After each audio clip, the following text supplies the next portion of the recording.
श्री शिवाय नमस्तु भयम। दोस्तों, जैसा कि आप सभी लोग जानते हैं कि 22 जनवरी 2026 यानी गुरुवार को पड़ रही है माघ मास की शुक्ल पक्ष चतुर्थी तिथि। और दोस्तों, यह वह तिथि है जो माघ मास में पड़ने वाली सबसे बड़ी तिथि है, क्योंकि यह गुरुवार के दिन पड़ रही है और इसका बहुत ही बड़ा और विशेष महत्व होता है। पूज्य गुरु जी ने कहा है कि अगर कभी भी मौका लग जाए और माघ महीने की चतुर्थी तिथि गुरुवार को पड़ जाए तो आप लोगों को 3 तुलसी पत्ते वाला उपाय तो अवश्य ही करना चाहिए। इन दोनों का संयोग बहुत ही कम आता है।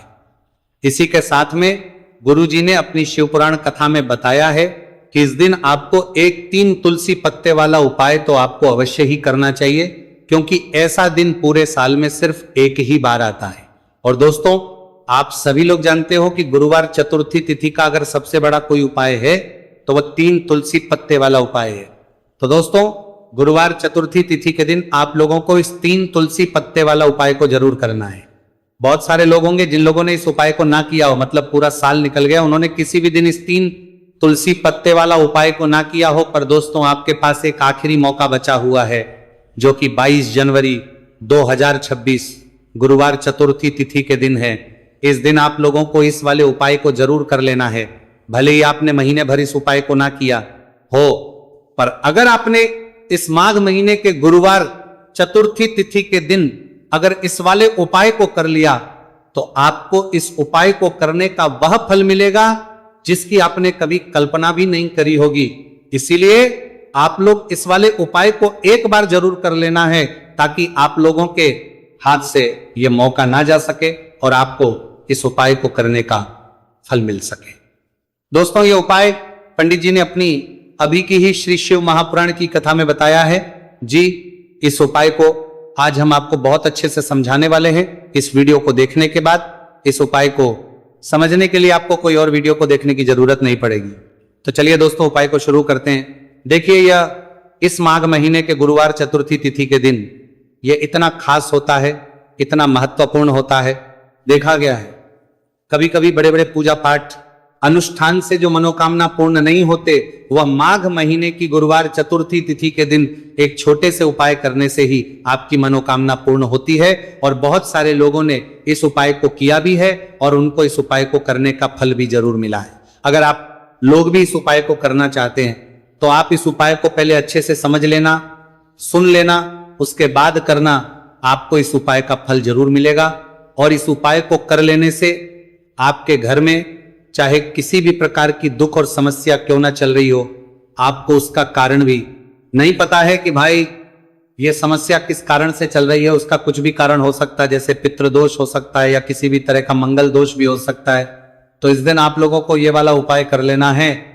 ये एक ऐसा उपाय है जिस उपाय को अगर किसी विशेष दिन पर किया जाए तो भाई उस विशेष दिन का जो है वो तो हमें मिलता ही मिलता है, पर हमने उस दिन पर इस उपाय को किया है तो हमें उससे भी बड़ा फल मिलता है, और फल बहुत जल्दी मिलता है, क्योंकि आप इस उपाय को बहुत ही बड़े और विशेष दिन पर कर रहे हो। तो चलिए अब उपाय के बारे में बात करते हैं, लेकिन उससे पहले लोगों को यह जानना आवश्यक है कि आखिर यह उपाय किस समय करना है, किसको करना है और कैसे करना है।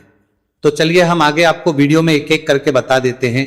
लेकिन उससे पहले अगर आप लोग हमारे चैनल पर पहली बार आए हैं या फिर मेरी आवाज आज पहली बार सुन रहे हैं तो हमारे चैनल को सब्सक्राइब जरूर कर लेना और इस वीडियो को लाइक करके कमेंट बॉक्स में श्री शिवाय नमस्तुभयम ओम नमः शिवाय जरूर टाइप कर देना। तो दोस्तों, इस 3 तुलसी पत्ते वाला को हमें इस गुरुवार चतुर्थी तिथि के दिन कैसे करना है, किसको करना है, किस समय करना है और कहां पर करना है, ये सारे सवालों के जवाब आपको इस वीडियो में मिल जाएंगे। और जो ये वीडियो देखेगा भाई, उसको 3 तुलसी पत्ते वाला उपाय जरूर करना चाहिए, क्योंकि इस दिन एक तुलसी पत्ते का भी बहुत ही बड़ा और विशेष महत्व होता है। और जब बात आ जाए 3 तुलसी पत्ते वाला उपाय की, तो यह सोने पे सुहागा वाली बात हो जाती है और ये एक बहुत ही बड़ा हो जाता है इस गुरुवार चतुर्थी तिथि का। तो अब दोस्तों, इस 3 तुलसी पत्ते वाला उपाय को आखिर करना किसको है, सबसे पहले हम लोग वो बात जान लेते हैं।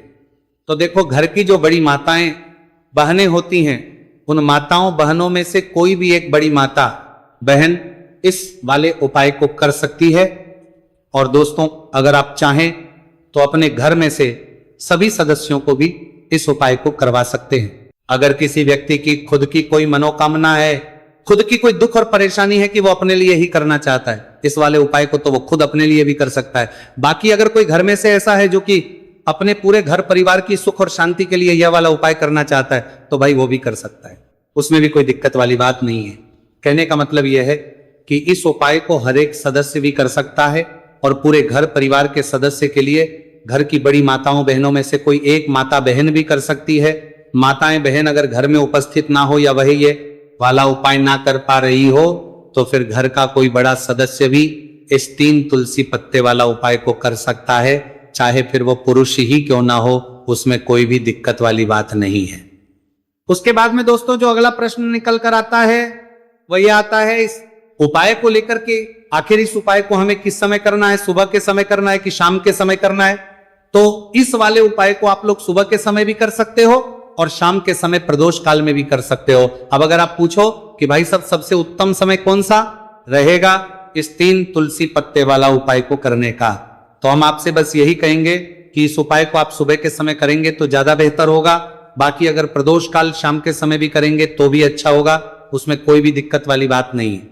तो अब दोस्तों जो अगली सबसे बड़ी और पूर्ण बात आती है वो ये आती है कि सुबह अगर हम उपाय को करेंगे तो हमें कितने बजे से लेकर कितने बजे तक के बीच में करना है, और शाम के समय प्रदोष काल में करेंगे तो हमें कितने बजे से लेकर कितने बजे के बीच में करना है। तो देखो सुबह जितनी जल्दी हो सके आप उपाय को करने की कोशिश करना।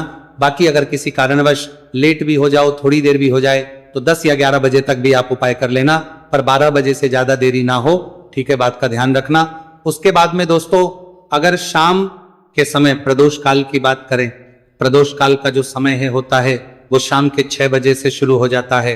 मतलब शाम के 6 बजे से लेकर 7 बजे के बीच का जो समय होता है ये समय प्रदोष काल का समय होता है।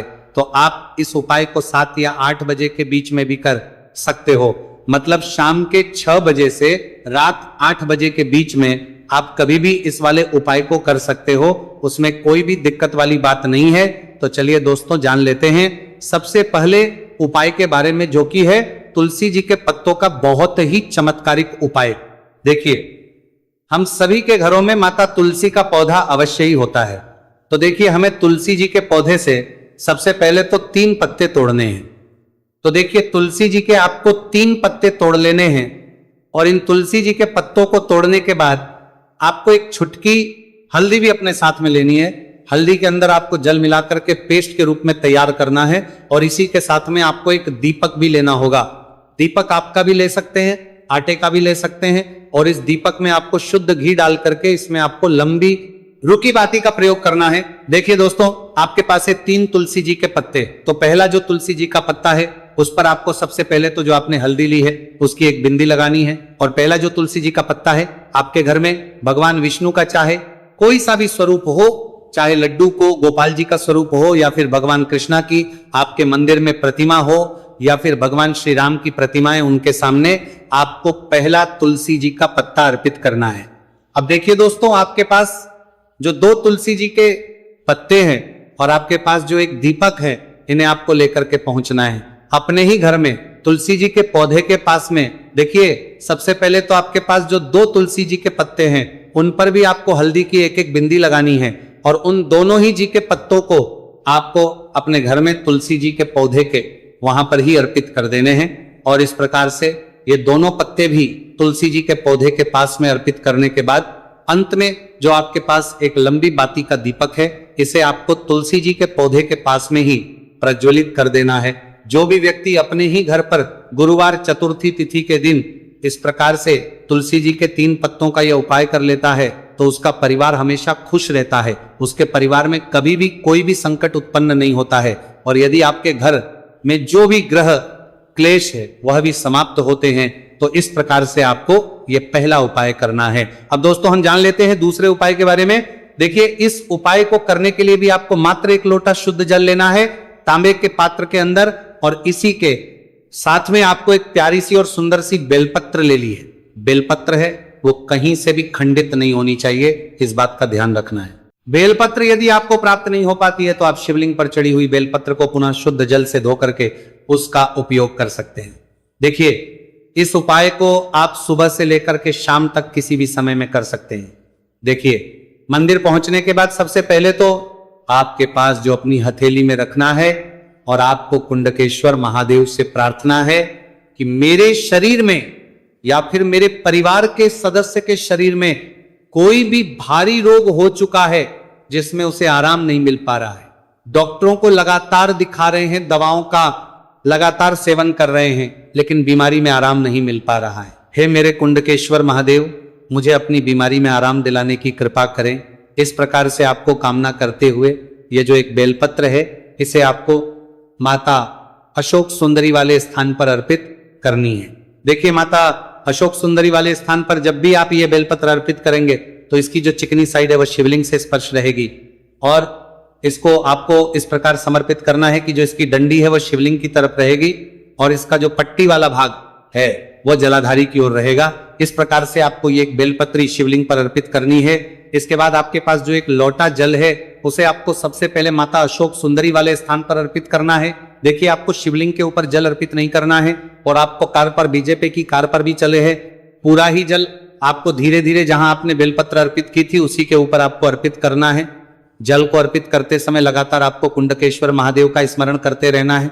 देखिए, जैसे ये जल जलाधारी से होकर के बह करके आएगा तो इसे आपको थोड़ा सा किसी भी खाली पात्र में झेले है और इस जल को आपको महादेव से यानी कि कुंकेश्वर महादेव से औषधि स्वर प्राप्त कर लेना है और इसे आपको अपने घर लेकर के आ जाना है। अब देखिए, इस जल का आपको आचमन करना है, या तो आप बीमार है तो आपको इस जल का आचमन करना है, या फिर घर का कोई भी सदस्य बीमार है तो उसे आपको कुंडकेश्वर महादेव का स्मरण करवाते हुए इस जल का आचमन करवा देना है।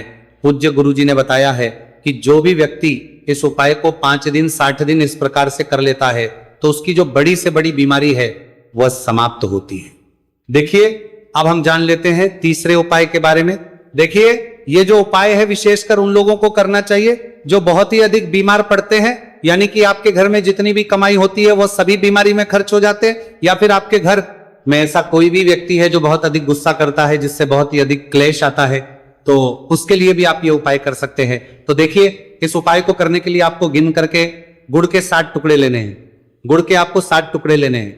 देखिए, आपके घर में जो व्यक्ति बहुत अधिक बीमार रहता है या फिर कोई व्यक्ति बहुत अधिक गुस्सा करता है तो आपको ये जो 7 गुड़ के टुकड़े हैं अपने सीधे हाथ में रखना है और उस व्यक्ति के ऊपर से आपको घड़ी की दिशा में 7 बार सर से लेकर के पैर तक उतार लेने हैं, यानी कि उस व्यक्ति के सर से लेकर के पैर तक आपको इन गुड़ के टुकड़ों को 7 बार घड़ी की दिशा में घुमा लेना है। अब देखिए, इन गुड़ के टुकड़ों को बार घुमाने के बाद आपको लेकर के सीधे पहुंचना है भगवान शिव के मंदिर में। आपके घर में यदि शिवलिंग है तो वहां पर भी आप इस उपाय को कर सकते हैं, या फिर मंदिर में भी इस उपाय को कर सकते हैं। अब देखिए, आपके हाथ में जो 7 गुड़ के टुकड़े थे जिन्हें आप मंदिर लेकर के आए थे, उन्हें आपको शिवलिंग के ऊपर रखना नहीं है, केवल शिवलिंग के ऊपर आपको 7 बार घुमाना है। और जब भी आप ये गुड़ के टुकड़े घुमाएंगे तब आप कल्याण शाबर महादेव का बहुत ही सुंदर सा नाम लेना है। गुड़ के टुकड़ों को इस प्रकार से घुमाने के बाद आपको महादेव से प्रार्थना करनी है कि हे मेरे महादेव, कि ये जो मेरे परिवार का व्यक्ति है बहुत अधिक बीमार रहता है, बहुत अधिक गुस्सा करता है, क्रोध करता है, हमेशा चिड़चिड़ा रहता है, आप इसकी इस प्रकार की जो समस्याएं हैं उन्हें दूर करें। और इसके बाद आपको ये जो गुड़ के टुकड़े हैं 7, इन्हें अपने घर लेकर के आ जाना है और एक एक गुड़ का टुकड़ा आपको प्रतिदिन जो व्यक्ति बीमार है या फिर जो बहुत अधिक गुस्सा करता है उसे खिला देना है। उस व्यक्ति का जो भी क्रोध है, गुस्सा है, वह हमेशा के लिए शांत हो जाएगा। इस प्रकार से आपको यह उपाय करना है। अब दोस्तों, हम जान लेते हैं चौथे विशेष अंतिम उपाय के बारे में। देखिए, इस उपाय के लिए भी आपको मात्र 1 लोटा शुद्ध जल लेना है तांबे के पात्र के अंदर। अब देखिए, इसी के साथ में आपको 1 चुटकी हल्दी लेना है, आपको जो है वह पीसी हुई लेनी है, और इस हल्दी के अंदर आपको थोड़ा सा जल मिला करके एक पेस्ट के रूप में तैयार कर लेना है। अब देखिए, इसी के साथ में आपको एक दीपक ले लेना है। दीपक आप चाहें तो मिट्टी का भी ले सकते हैं, शुद्ध आटा बनकर उसका भी दीपक तैयार कर सकते हैं। इस दीपक के अंदर आपको लंबी रूखी बाती का प्रयोग करना है और दीपक के अंदर आपको शुद्ध घी का प्रयोग करना है। इस प्रकार से आपको एक दीपक भी तैयार कर लेना है। देखिए, ये उपाय विशेषकर उन लोगों को करना है जिनकी कोई भी ऐसी मनोकामना है जो अभी तक परिपूर्ण नहीं हो पाई है। उन्होंने कई प्रकार के व्रत कर लिए हैं, कई प्रकार के उपाय कर लिए हैं, कई प्रकार के टोटके कर लिए हैं, मनोकामना परिपूर्ण नहीं हो पाई है, तो आपको ये उपाय इस गुरुवार के दिन करना है। देखिए, सबसे पहले तो आपने जो ये जितनी भी सामग्रियां ली हैं, इन सभी को लेकर के आपको पहुंचना है बेलपत्र के वृक्ष नीचे। देखिए, बेलपत्र के वृक्ष के नीचे जो मिट्टी होती है, सबसे पहले तो आपको वहां पर इस एक चुटकी हल्दी से स्वास्तिक का निर्माण करना है। अब देखिए, आपने जो ये हल्दी का स्वास्तिक बनाया है, इसी के ऊपर आपको जो एक दीपक है लंबी बाती का, उसे भी रख देना है। ध्यान रखिए, इस दीपक की जो बाती है उसका मुख आपको उत्तर दिशा की ओर रखना है। इस प्रकार से आपको यह दीपक भी बेलपत्र के वृक्ष के नीचे रख देना है। इस प्रकार से आपको यह दीपक बेलपत्र के वृक्ष के नीचे प्रज्वलित कर देना है। अब देखिए, अंत में जो आप एक लोटा शुद्ध जल लेकर के आए हैं, उसे आपको अपने सीधे हाथ में रखना है और आपको महादेव से, माता पार्वती से प्रार्थना करनी है। देखिए, बेलपत्र के वृक्ष के नीचे किए जाने वाला यह सबसे चमत्कारिक उपाय है। तो देखिए, आपकी किसी भी प्रकार की मनोकामना है, चाहे धन प्राप्ति को लेकर हो, व्यापार कर हो, नौकरी को लेकर हो, विवाह को लेकर हो, किसी भी प्रकार की मनोकामना है, तो उसे आपको महादेव से तथा माता पार्वती से परिपूर्ण करने की प्रार्थना करनी है। और ये जो जल है, इसे आपको अपने सीधे हाथ में लेना है और बेलपत्र के वृक्ष में आपको अर्पित कर देना है। ये जो जल है, इसे आपको 7 बार में ही बेलपत्र के वृक्ष में अपने सीधे हाथ की हथेली से अर्पित कर देना है। देखिए, गुरुजी ने बताया है कि जो भी व्यक्ति इस उपाय को इस प्रकार से गुरुवार चतुर्थी तिथि के दिन या फिर आने वाली पूर्णिमा या फिर नवमी की तिथि पर कर लेता है, तो महादेव और माता रानी की कृपा से उसकी जो भी मनोकामना है वह निश्चित ही परिपूर्ण हो जाती है। तो दोस्तों, ये थे पूज्य गुरुजी द्वारा बताए गए कुछ बहुत ही खास उपाय। अगर आपको जानकारी अच्छी लगी हो तो वीडियो लाइक करिएगा। मिलते हैं फिर एक नए वीडियो के साथ। श्री शिवाय नमस्तुभयम्।